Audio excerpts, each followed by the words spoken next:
বিএনপির ৪৭তম প্রতিষ্ঠাবার্ষিকী উপলক্ষে নেয়া কর্মসূচি চূড়ান্ত করা ও বাস্তবায়নে কেন্দ্রীয় কার্যালয়ে সভা করে উদযাপন কমিটি। এতে সভাপতিত্ব করেন কমিটির সভাপতি ও দলের স্থায়ী কমিটির সদস্য নজরুল ইসলাম খান।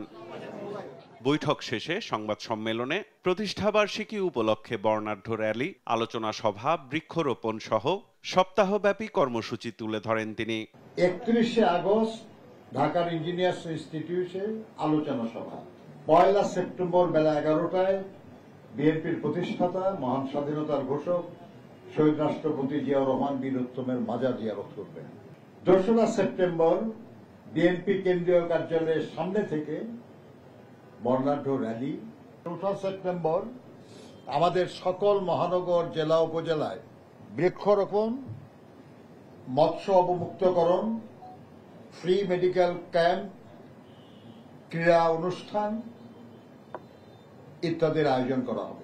বিএনপির এই অন্যতম নীতি নির্ধারক বলেন, অযৌক্তিকভাবে জনগণের ওপর পিআর পদ্ধতি চাপিয়ে দেওয়ার চেষ্টার পরিণতি ভালো হবে না। আপনার এই এলাকায় নির্দিষ্ট কোনো এমপি থাকবে না, আপনি কোনো প্রার্থীকে ভোট দেবেন না, এই কথাগুলো আপনি বলছেন তাদেরকে, বলে তাদের মতামত চাইছে যে তারা এতে রাজি কি রাজি না।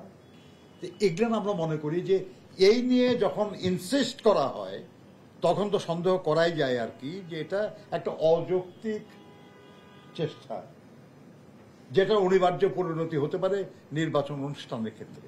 আর গণতন্ত্র পুনরুদ্ধারে আরো বিপদসংকুল পথ পাড়ি দিতে বিএনপি নেতাকর্মীরা প্রস্তুত বলে জানান দলের সিনিয়র যুগ্ম মহাসচিব রুহুল কবির রিজভী। গণতন্ত্রকে পুনরুদ্ধারের জন্য আরো আমাদেরকে হয়তো বিপদসংকুল পথ অতিক্রম করতে হবে এবং এই কারণে আমাদের দলের সকল পর্যায়ের নেতাকর্মী এবং জাতীয়তাবাদী শক্তি তারা প্রস্তুত। এদিকে রাজধানীর উত্তরায় মাইলস্টোন ট্র্যাজেডিতে আহত ৪ জনের পরিবারের সঙ্গে সাক্ষাৎ করে আমরা বিএনপি পরিবার।